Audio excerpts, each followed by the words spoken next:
the Canadian arm of the International Society for Krishna Consciousness and some of its followers. Bob? Hello and welcome. Welcome to the Vancouver show. And is it Happy New Year for you folks to you? You can say Hare Krishna. That includes everything. Hare Krishna includes everything. Yeah. But are you operate on the same calendar? Yeah, we do. So it is New Year's. It is. And do you mark the time in years? Well, we have to keep track of the time and years, naturally. So you begin a new year. Would you commonly begin a new year as other people would, with resolutions or ideas for change, for improvement? Yes, we do. And our resolutions are always to improve our commitment to propagating God consciousness. Propagating? Yeah. Propagating and practicing. Now there's a difference, isn't there, between... Yeah. So the practice is evident in your appearance and in the life that you live, but how has the propagation of God consciousness changed in the past few years? Don't see you on the street anymore. Well, we do. We are on the streets. We are on the streets almost in every city of the world, and we are also preaching to people who come to our temple. We have more and more people coming to our centers. Our congregation is expanding day by day. So would you folks have been on the streets today? The streets of Vancouver or Burnaby, where your temple, your headquarters, New Westminster, Richmond, would you have been on the streets today? Yeah. Have you? We didn't go out today, no. But normally you would? Yeah. Normally we'd go out on a day like this. Where would you go? We frequent different areas of the city. The most popular is right downtown, Georgia and Granville. And when you go there, may I ask the gentleman beside you, what is your motive for going there? Why are you there? Well, to glorify God and to attract others to the glorification of God. Is that the motive? Yes, it certainly is. How do you attract people? We attract people by chanting the Lord's holy names. Which is the chant we're all familiar with. That's correct. You certainly have familiarized the Western world with your chant. Is that from repetition, from appearing, sir, in public all the time? Well, naturally, just like you have commercials on the TV, the more you repeat a commercial, the more the consumer becomes aware of the product you're featuring. So the more we chant, the more often people hear it, the greater interest they take in it, the more they read our literature, the more they come to our centers. Day by day, we're opening more and more centers around the world. We have over 200 centers around the world today. Is what you're propagating, though, may I ask you, is what you're propagating a simple truth, a truth simple enough that you could tell it to me now? God consciousness? Yes. God consciousness is dormant within everyone's heart. The chanting of Hare Krishna awakens that God consciousness that's within the heart of every living being. So it is there, it's within me, yes, but dormant within me.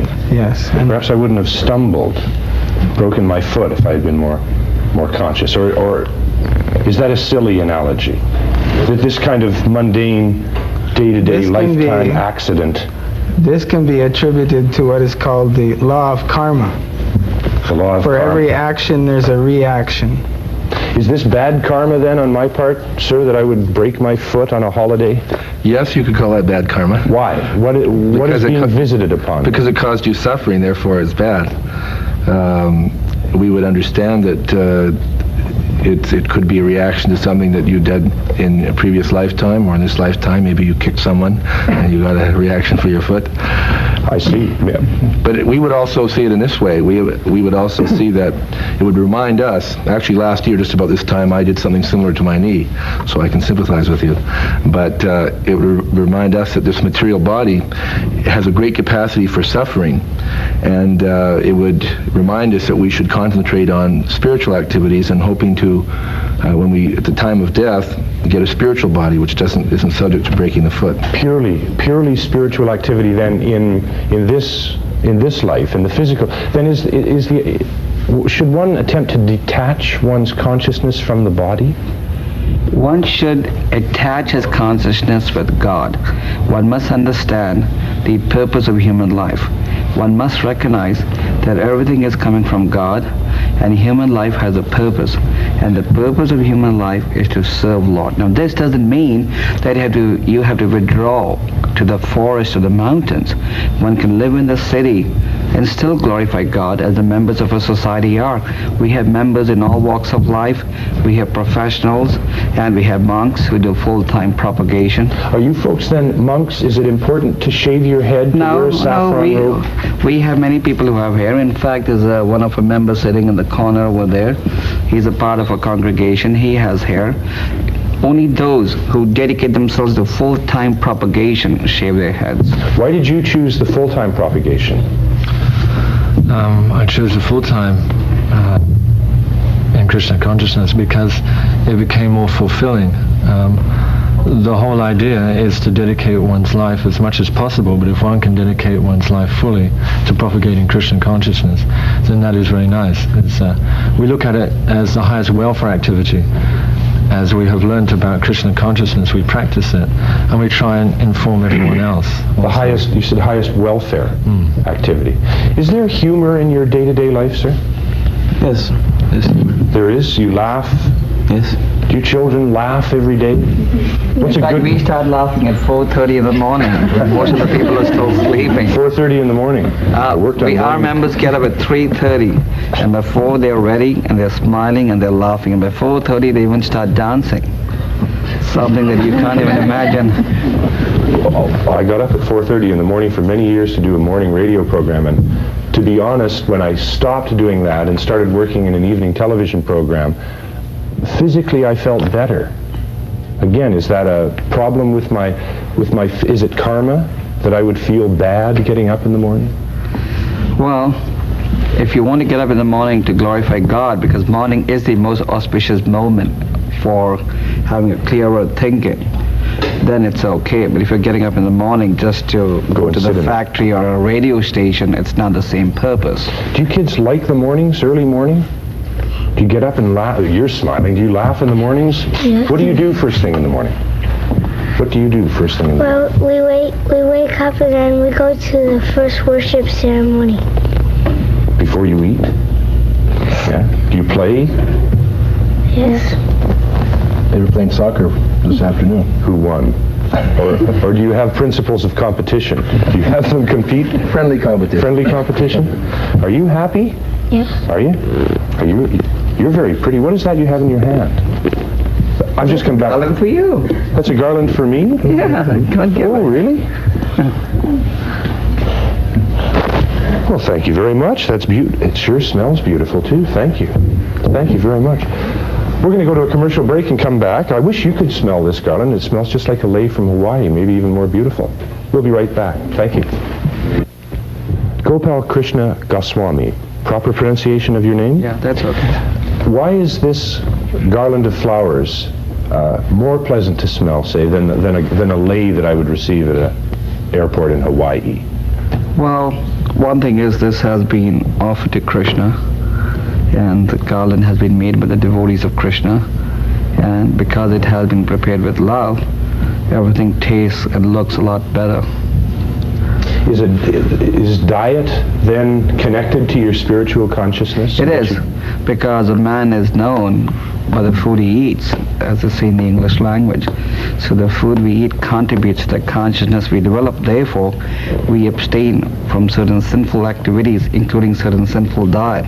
Like we abstain from eating meat, fish, or eggs. We abstain from taking intoxication. We abstain from gambling, and we abstain from illicit sex life, because these four, when indulgent, form the principles or the basis of sinful life. And if one wants to try and understand God, who is defined to be the purest person, one also has to become pure. And there's no question of becoming pure unless one abstains from sinful activities. But all of this which is available in the modern world, all the attributes of life, including sex for pleasure, for example, one could say, and we've talked to other people of other religious calling, who said it's available, it's a pleasure, it's God-given, it's to be enjoyed. And it's almost a duty to pursue pleasure in that sense. What's your... Well, we are also hankering after pleasure. But our pleasure is something permanent, and we have discovered a higher taste. It is not that our members have not experienced indulging in activities that you maybe or the others are indulging in. But we've tried everything, and now we've also had the fortune of experiencing what is known as spiritual pleasure. And after comparing the two, the conclusion is that spiritual pleasure is far better. The problem is that you have not tasted spiritual pleasure But are you sure I haven't? Well, majority of the people have it. Therefore, they say that material pleasure is higher than spiritual pleasure. But if one has tasted both, then he will conclude that spiritual pleasure is on a higher platform. Are you a missionary here in the North American culture in a city? Are you a missionary? Yeah. Do you feel called to perform a mission among people like myself that perhaps haven't experienced this spiritual pleasure? Of course, when you have something that's very beautiful or something that you treasure, then automatically you want to share it with someone. If you cook a meal, it's much more fun to share it with someone than to eat it yourself. God consciousness gives such a pleasure, and you derive such satisfaction. And like Gopal Krishna was saying, we've all experienced so many different pleasures, drinking pleasure, sex pleasure, drug pleasure, but still we gave it up because we wanted the highest taste, and the highest taste is Krishna consciousness. I understand, though, that one of the teachings of Krishna consciousness is an inequality between men and women. Is that true? If you see people as men and women, there'll always be inequalities. There's inequalities between animals and humans, but still the soul is pure, and there's a difference between the soul and the body. My soul is the same as, I have a spirit soul, you have a spirit soul. I have a woman body, you have a man body. As long as we're entrapped in these bodies, then we'll never achieve real God realization. But real liberation means understanding we're a spirit soul. Are you a novitiate in this religion? Not yet. You're studying it to enter? Well, I'm attracted very strongly, so I do the best that I can with what I have now. Were you aware 10 years ago of... Yes. What changed your mind now to attract you? It's always been there, but I'm just slow. You've always been interested? Yes. Fascinated? Yes. Had you been to a feast, accepted an invitation to the temple before? Not until this summer's Rath Yatra festival, which is really something beautiful that the Krishna people do for the city of Vancouver. The Festival of the Chariots. Yes. Did you attend it last year? I saw it, yes. I don't know if I would say I attended it. I stand back like probably most people in this culture and watch in wonderment often. Sometimes there was antagonism. Has that changed, have you found? It has. We can see day by day people are appreciating this movement. It's just a question of taking the time to understand Well, is it an appreciation or a tolerance and an acceptance? I would say appreciation and also tolerance. More and more people are appreciating it, more and more people are tolerating it, less and less people are fault-finding or criticizing. Do you give over all of your personal life, your belongings, your material, your income if you live outside? It's on a voluntary basis. If somebody wants to, he can. If he doesn't want to, he doesn't have to. How many people drop out? I would say very small.